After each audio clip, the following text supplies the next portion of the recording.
गांव में पली बड़ी रीना की शादी शहर में रहने वाले सुमित से हो जाती है। रीना अपने पति सुमित और सास सरला के साथ खुशी खुशी रहती है। गरीबी में पली बड़ी रीना एक जुगाड़ू लड़की थी और हर काम में उसके जुगाड़ लगाने से उसकी सास बड़ी परेशान थी। एक दिन सरला अपनी बहू रीना से कहती है, रीना बहू देख तो मैं बाजार गई थी तो ये तकिए के नए कवर लाई हूँ। वो क्या है ना, पुराने वाले फट गए थे। जानती हूँ माँ जी, इसलिए मैंने पुराने रखे सभी कवर को जोड़कर नया कवर बना दिया।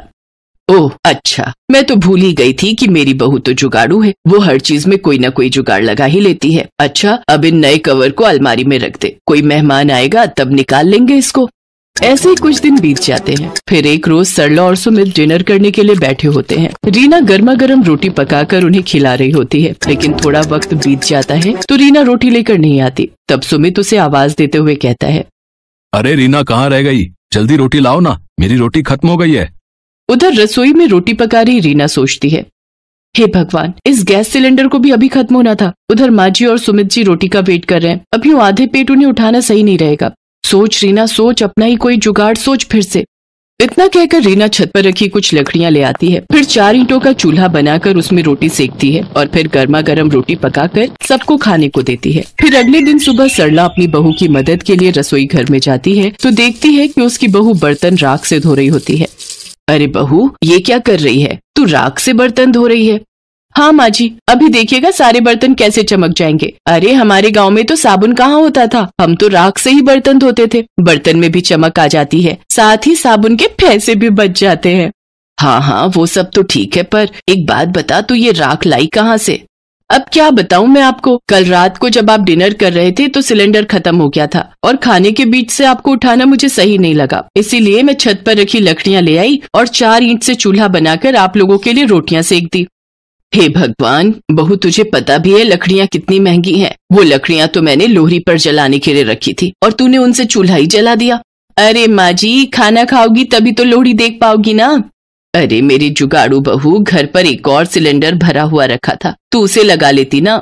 माँ जी आप तो जानती ही हैं, मुझे सिलेंडर लगाना नहीं आता और खाने के बीच आप लोगों को उठाना जरूरी नहीं समझा। हाँ, कह तो तू बिल्कुल सही रही है, मैं तो भूल ही गई थी कि मेरी बहू को तो सिर्फ जुगाड़ लगाना आता है, दिमाग चलाना तो उसे आता नहीं। ये कहकर सरला वहाँ से चली जाती है। फिर एक दिन सुमित को ऑफिस जाने के लिए देर हो रही होती है तो वो जल्दी में नाश्ता करता है कि तभी पास में रखा पानी का गिलास उसके फोन पर गिर जाता है। ओह नो, ये क्या हो गया? क्या हुआ सुमित जी? मेरे फोन में पानी चला गया है और अब ये 1 हफ्ते के लिए बंद हो जाएगा। मेरी तो इम्पोर्टेंट मीटिंग्स थी, साथ ही मुझे अपने क्लाइंट्स को कॉल भी करना था। कुछ समझ में नहीं आ रहा है कि क्या करूं। आप चिंता मत कीजिए, मैं आपका फोन 1 दिन में ठीक कर दूंगी, तब तक आप मेरा फोन इस्तेमाल कर लीजिए।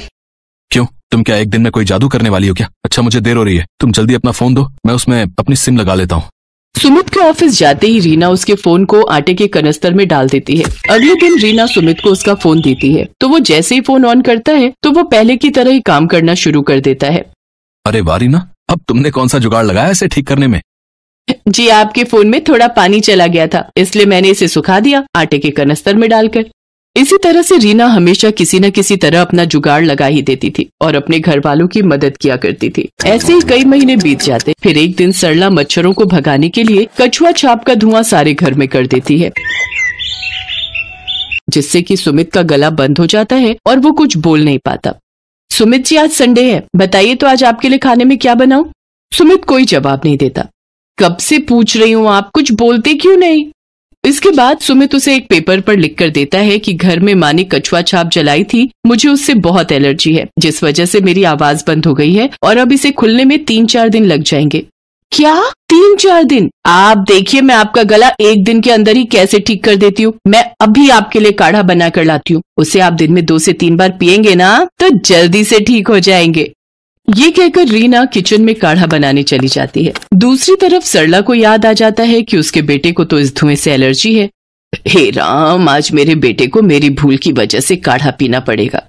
वो किचन में जाती है और रीना से कहती है, अरे बहू, ये तू क्या कर रही है? सुमित को जब तक डॉक्टर की दवाई दिलवा कर नहीं लाएंगे वो ठीक नहीं होगा। तुम्हारा ये काढ़ा किसी काम का नहीं है।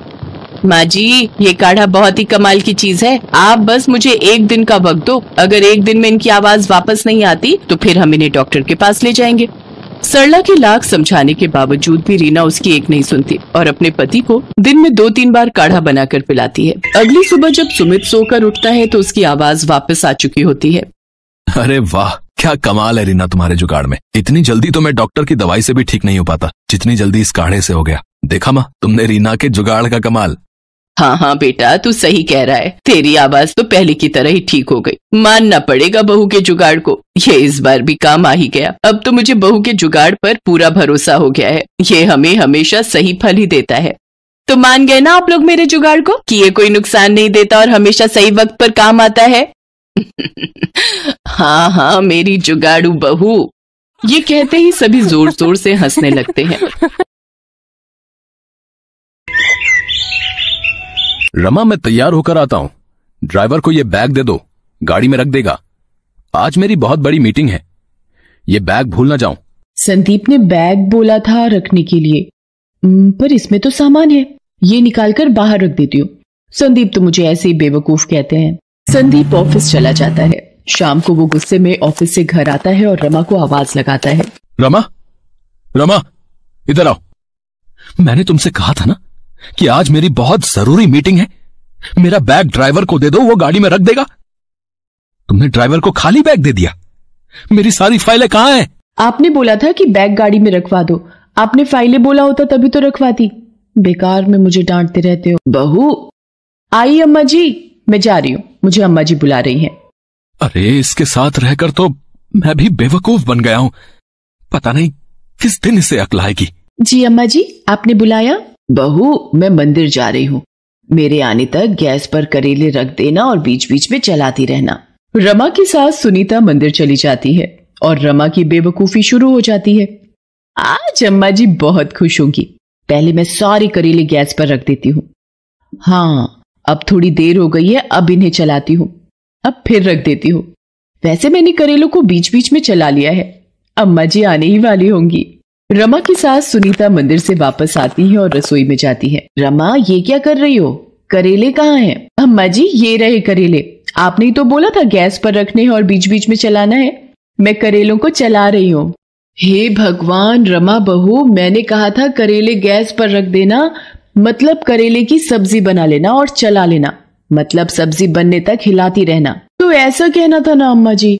आप मुझे जैसा कहेंगी मैं वैसा ही तो आपकी आज्ञा का पालन करूंगी ना।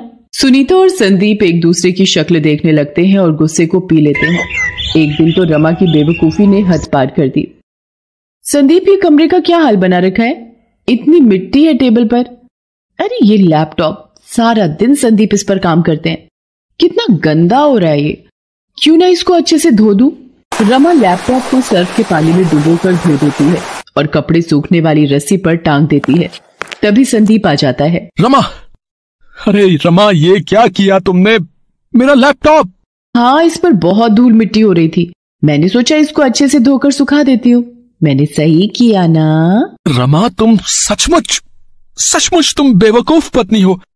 मेरा दिमाग खराब था जो तुमसे शादी की मैंने।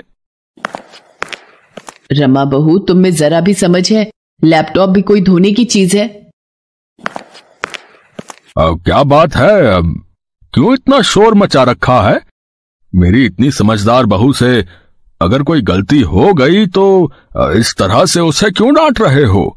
जाओ बहू, तुम रसोई में जाकर मेरे लिए एक गिलास पानी ले आओ। बाबूजी पानी घड़े का लाऊं या फ्रिज का? बेटा घड़े का ले आओ। बाबूजी छोटे घड़े का पानी लाऊं या बड़े घड़े का? बेटा किसी भी घड़े का ले आओ। अच्छा तो स्टील के घड़े का पानी लाऊं या मिट्टी के घड़े का? अब देते रहो जवाब, मैं तो चली कमरे में सोने। इस बेवकूफ की बातों में कौन उलझे। रहने दो रमा बहू, मैं पानी खुद ही पी लेता हूँ।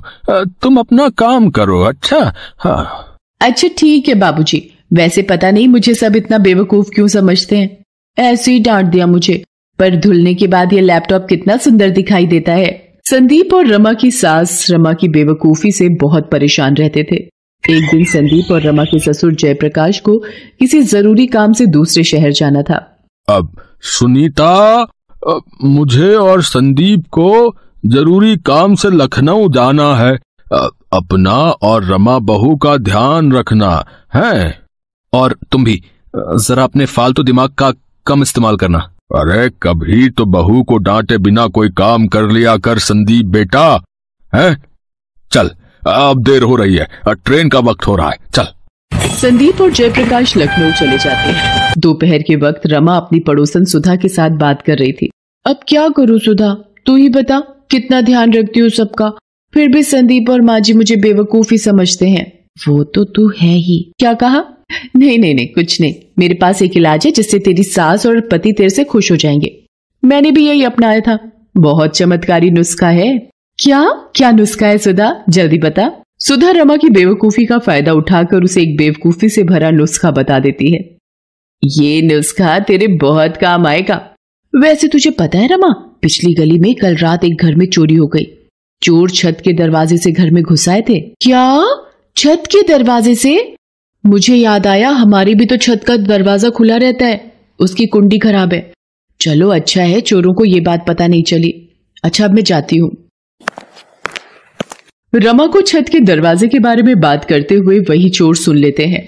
वो बड़े शातिर चोर थे और उसी गली के आसपास ऐसे लोगों के घर की खबर रखते थे जिनके घर चोरी की जा सकती थी। इशारे से दोनों चोर बात करते हैं कि रात में इसी घर में चोरी करेंगे और उस वक्त वहां से चले जाते हैं। रमा घर के भीतर आ जाती है रात के वक्त।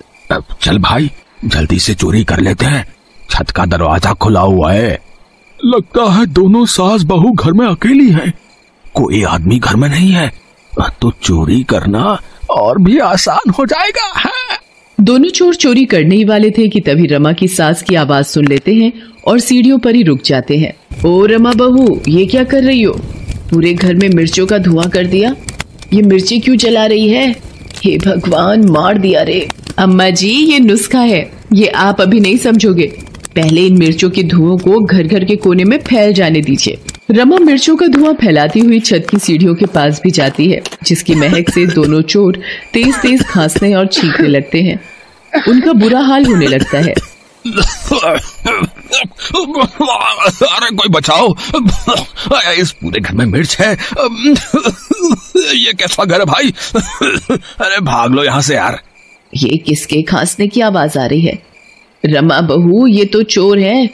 चोर चोर, जल्दी आओ, बहू दरवाजा खोलो, हमारे घर में चोर घुस आए हैं। अरे मेरी अम्मा, हमें जाने दे, हम तो बुरे फंसे जो तेरे घर में आ गए थे चोरी करने। रमा बहू जरा वो सामने रखा डंडा लाना, इन चोरों की तो आज खैर नहीं। रमा और सुनीता दोनों चोरों को पीटने लगती है। इतनी देर में मोहल्ले के लोग भी आ जाते हैं और चोरों को पकड़ लेते हैं। ये तो वही चोर है जिन्होंने पिछली गली में कल रात को चोरी की थी। मारो इनको, पकड़ो, पुलिस के हवाले करो, मारो। दोनों चोरों को मोहल्ले के लोग पुलिस के हवाले कर देते हैं। रमा बहू तुमने तो कमाल कर दिया, वाकई में तुम बहुत अच्छी बहू हो। सुधा इधर आ, मुझे लगता है तेरा नुस्खा काम आ गया। अम्मा जी मेरे से पहली बार इतने अच्छे से बात कर रही हैं। मिर्ची वाला नुस्खा अपना असर दिखा रहा है और उन्होंने मुझे अच्छी बहू भी कहा, नहीं तो हमेशा बेवकूफ बहू ही कहती हैं।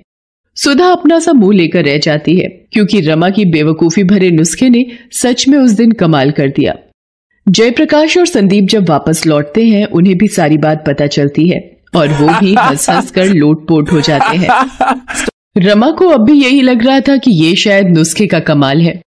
संदीप की बेवकूफ पत्नी उस दिन सबके दिलों में अपने लिए प्यार ले आती है।